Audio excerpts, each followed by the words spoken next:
welcome to the KaroKirsch podcast.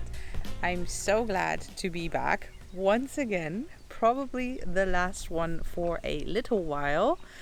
But yeah, first of all, welcome to this podcast. My name's Karo, and I'll be talking about knitting and a little bit of English paper piecing today. And I am recording at one of my favorite places in the world, which is my mom's boathouse or lake house. It's a house right on top of a lake.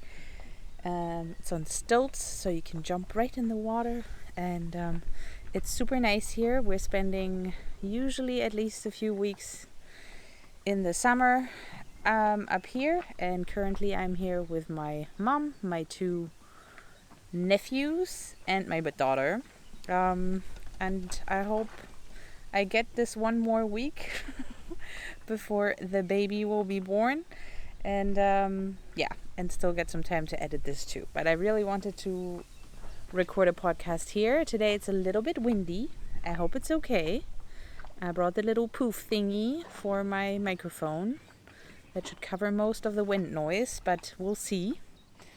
But yeah, other than that, let's jump right in, because the kids and my mom are on a playground, and I thought I used this gap with indirect sun, which I heard is actually quite good, so we'll see about that. And I'll show you what I've been working on, and yes, I do have quite a lot.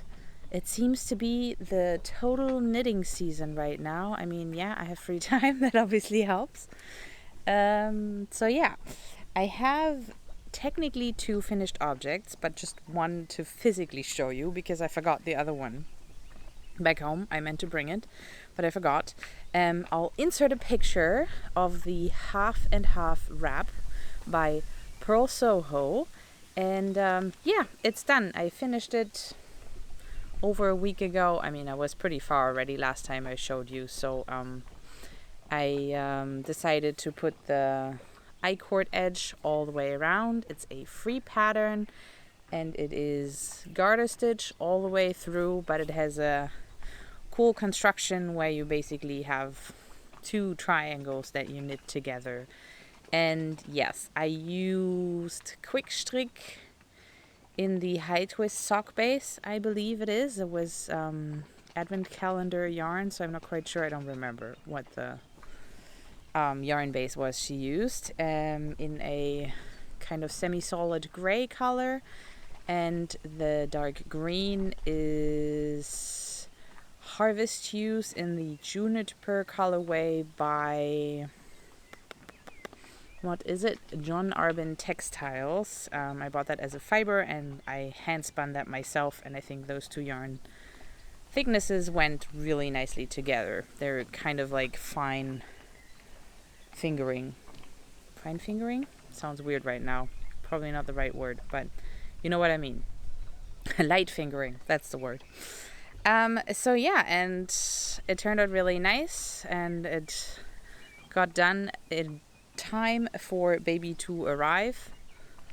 Obviously, it's not just here yet. I mean, I'm a little distracted. I'm sorry. I'm feeling a little self-conscious here, even though there's like nobody around, since it is kind of more on a cool windy day, but you have to excuse me. New locations always are a little bit new.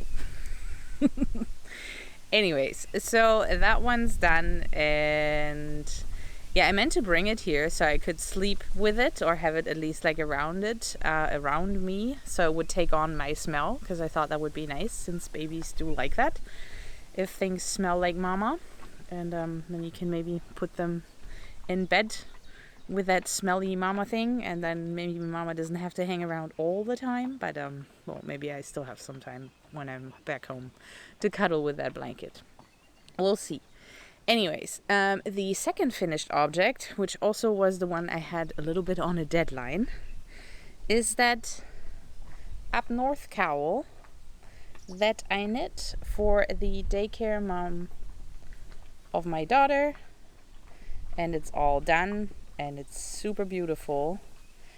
And yes, as I said last time, I did change a little bit, just the repetition of the pattern, but not really the pattern itself, to make it the length that I think is nice for a cowl.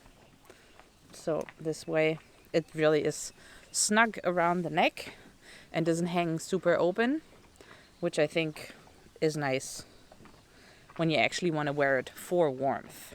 And since this is very warm yarn and it's like basically 4 times thickness, no, like even more. I mean, you have like, it's a double fabric. You knit it in the round and then you close the loop and then it's stranded color work.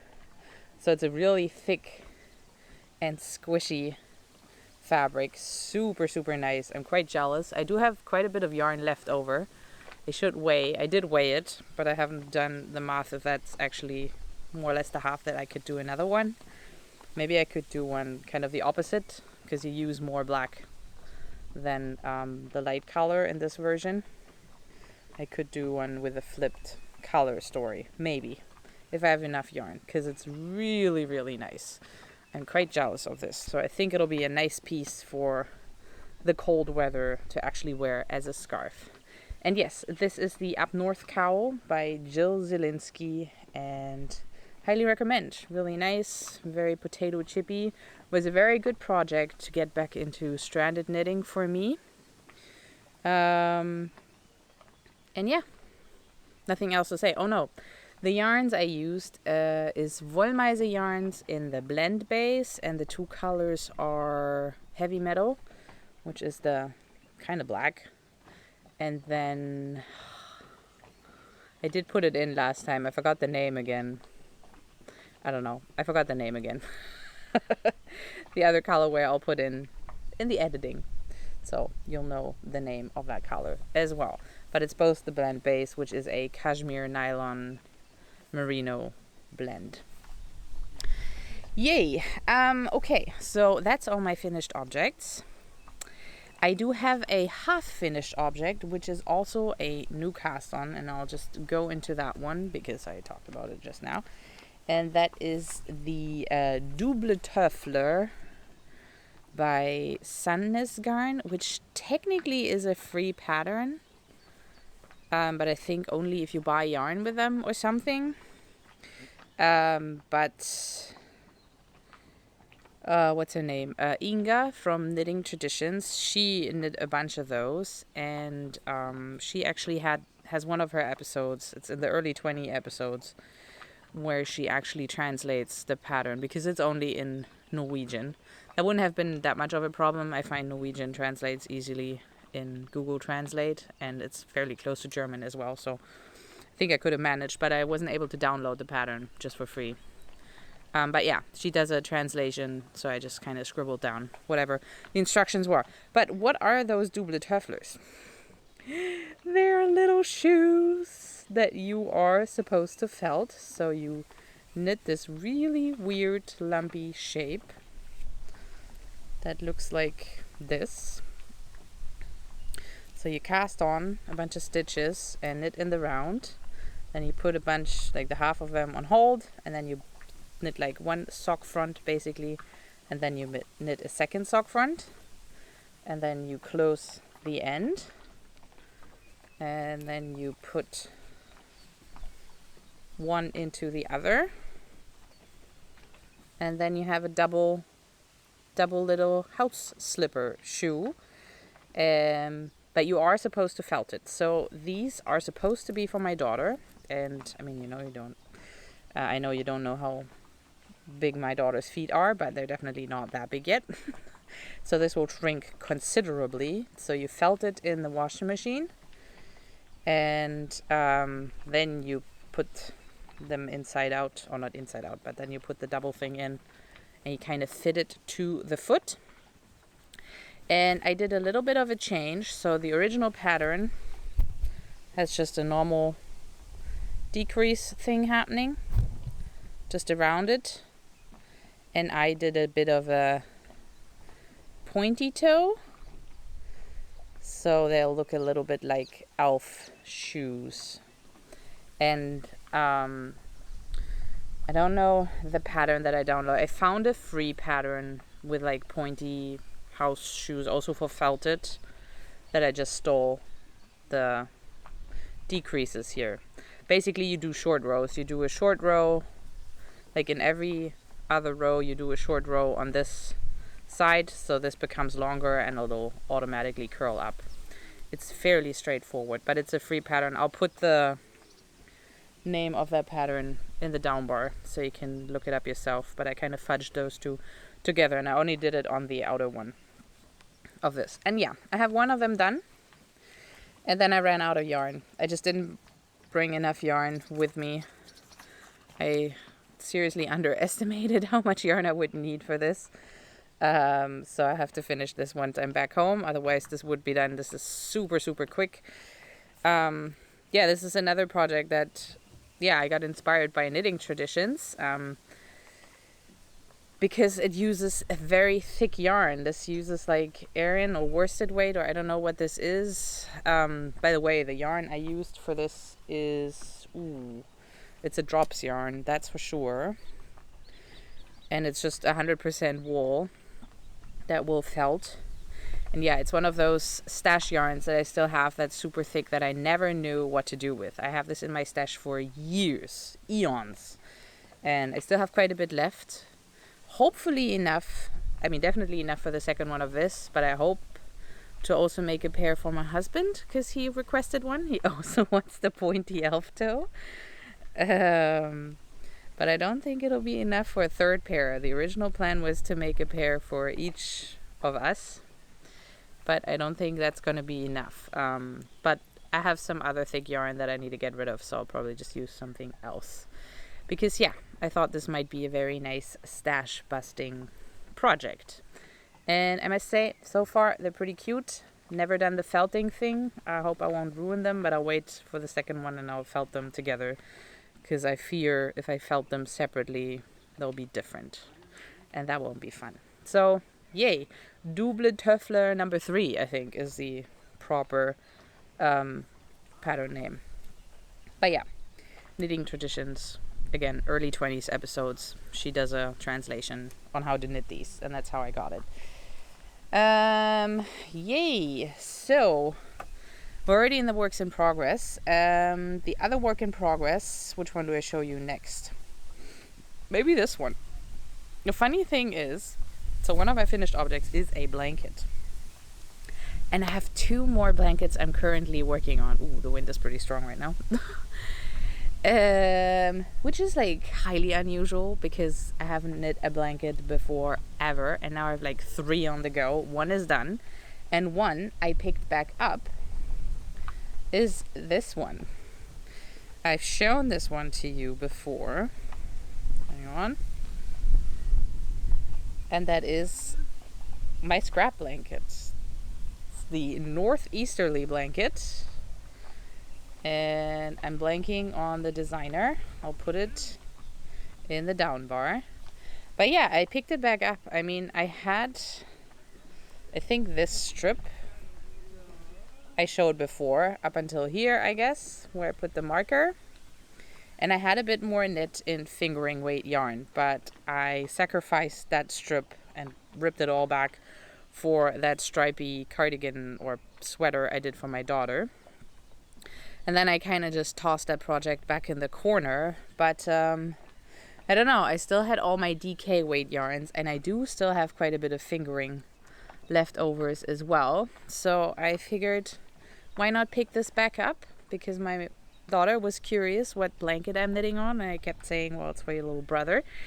And she was like, I want a blanket. And then I realized I did start one for her dolls, and she seemed happy with that purpose. And so I'm knitting this for her dolls. And just making some progress.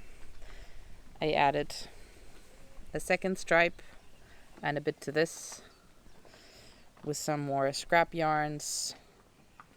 This one is the scrap that I had from my shift cowl now, of that orange yarn. I think I still have some of that.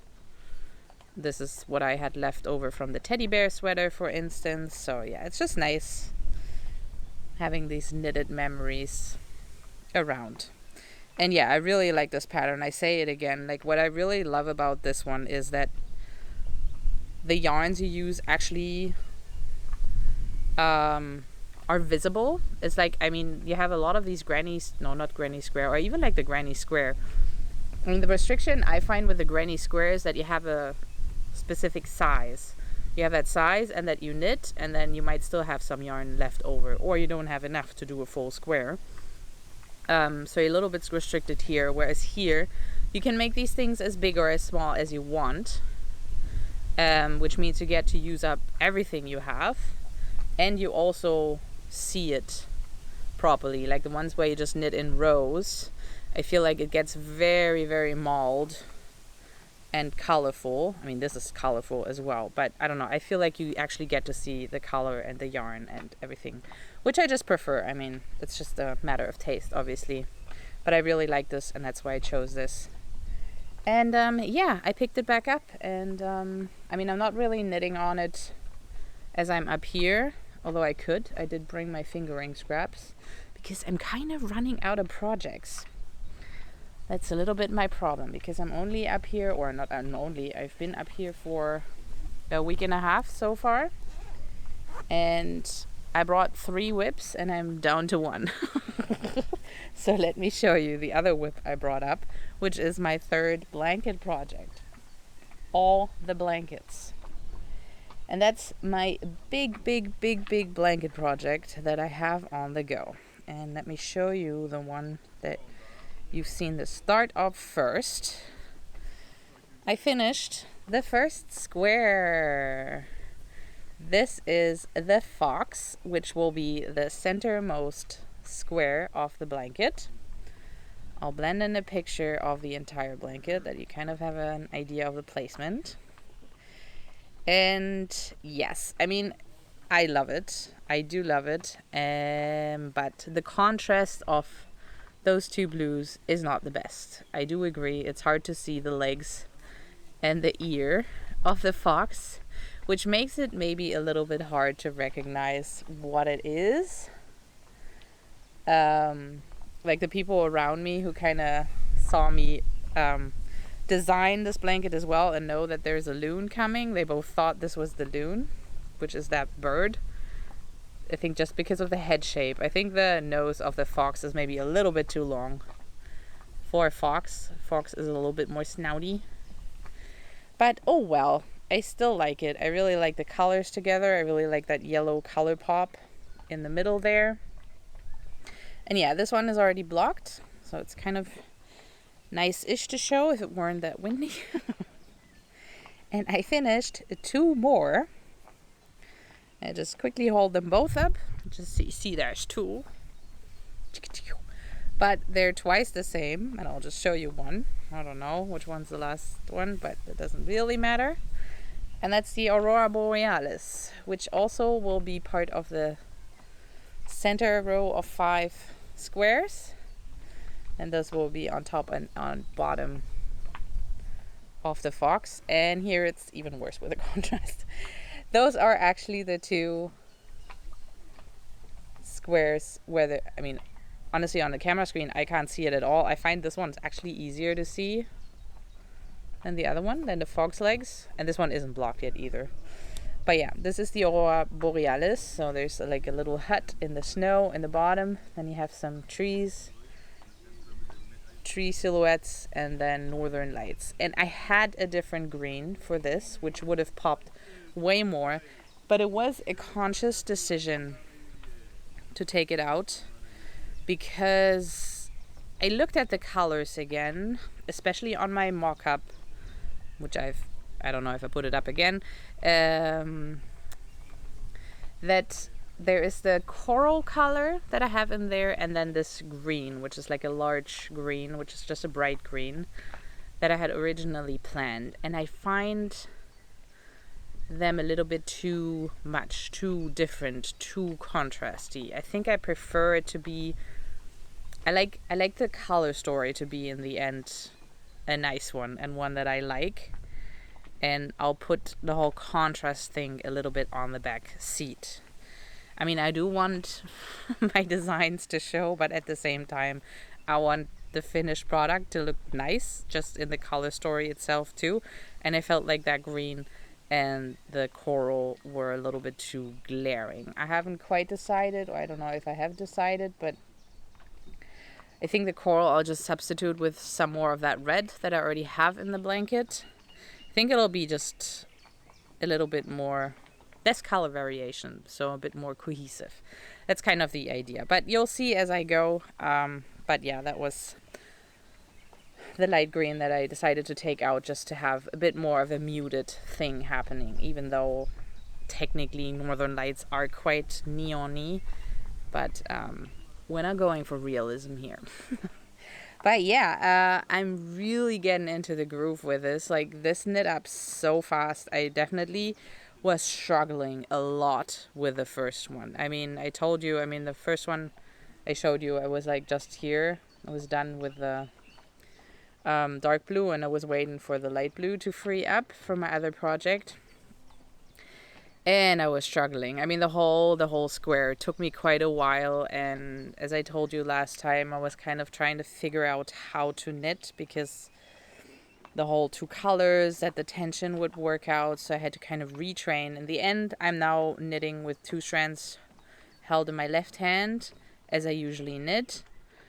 But having the second one wrapped differently, so they're not, because I was explaining, like usually I have them wrapped around these 2 fingers, and then they kind of run together in the base of my hand and hang, whatever, towards the yarn balls, but they're pulling each other up here because it's a very grippy yarn. It holds super soft, and that was just driving me crazy. So now I'm separating them out. I take the one through my finger here, so it kind of hangs there, and the other one here, so they don't grip each other as much. And now I totally got used to it, and now it's like easy breezy, and it's really going nicely. But I definitely was at a point in this square where I was like about to throw the whole project into the corner. Virtually, I was just so frustrated with it. It took me so long, and it wasn't fun at all. And I do knitting for fun. So yeah, I was scared that I would give up. But I'm glad that I didn't, and I'm really in the flow, and I'm really, really upset actually now that I didn't bring the colors and the chart for the next square with me, so I could continue on this, even though this has absolutely no need to be done anytime soon. But I'm just enjoying it so much, so that's good. That's really good, because this is going to be a big project, and the longer I have steam on this, the better. I think the real test will be those long zigzag stripes, because one row will take forever on that. And obviously what's nice about these is that you constantly change rows and you see progress really fast. So so far so good. Happy I'm doing this. The yarn again holds super soft, and there's a bunch of colors which you can look up in my project notes. I don't think I'll go into the colors too much here. But yeah, 3 blankets, isn't that a thing? That's very unusual for me. The last work in progress I have on the needles is, who's surprised now, another one inspired by knitting traditions. She's just totally hitting my nerve when it comes to, I guess, taste. Like, I like the yarns she used, and I also like the projects. Not all of them, but a lot of them. And she knits a lot, so there's lots to choose from. But yeah, in her latest episode, she was talking about the Cumulus tea by Petite Knit. And I don't know, I think she finished one and she cast on like 2 more or 3 more. I have no idea, but she was very happy with it. So I thought, well, I'm looking for an easy breezy summer top to knit with my cotton yarn that I dyed with indigo. So I cast it on myself. So this is the Cumulus tea by Petite Knit, which is a very simple stockinette knit V-neck construction, a very loose fitting t-shirt, knit out of cotton yarn or linen cotton summer yarns anyways, and I wanted to knit a summer t-shirt for the past 2 summers, I think, and never got around to it. And yeah, I'm happy I finally cast this one on. And yeah, I guess I'll knit more on this now again, because this is the last work in progress that's not done. And where I still have yarn with me enough to knit on. I guess this will keep me company for the next week or so. And maybe I'll finish that.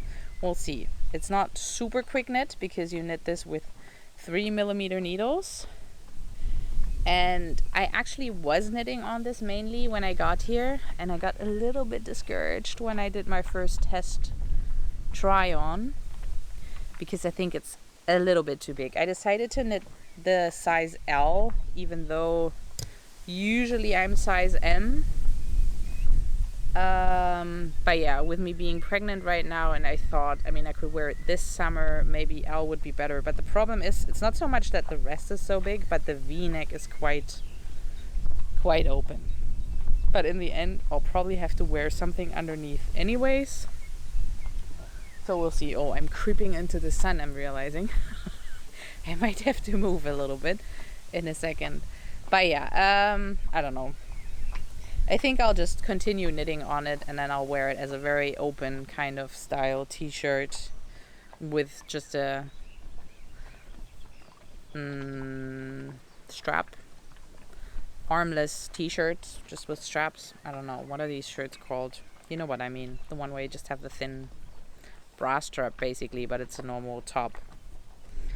Yeah, but it feels really nice. It's the first time I'm knitting with 100% cotton yarn, and I was curious about that because I heard people say it can be quite hard on your hands because it's not elastic at all. But I find it really nice. I mean, the cotton I am using is something I hand dyed, but it is the Color and Yarn by Webetante, which is a German shop that sells undyed yarns, and it's 100% Pima cotton. Yeah, 400 meters, 100 grams, so fingering weight.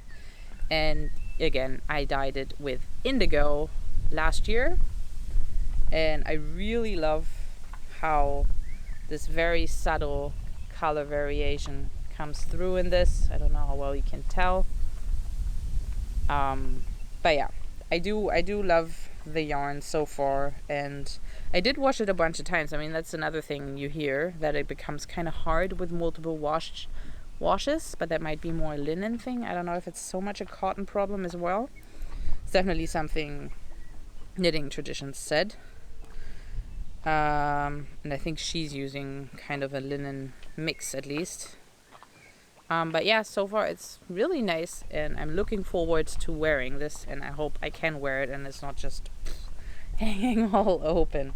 That would be nice. But you do knit kind of a border around the neck, which I think I will do just to close it in a little bit more.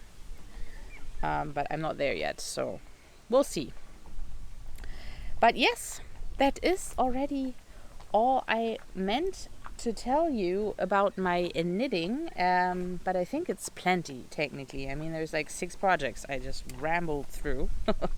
Hope I'm not jumping crazy fast ahead here.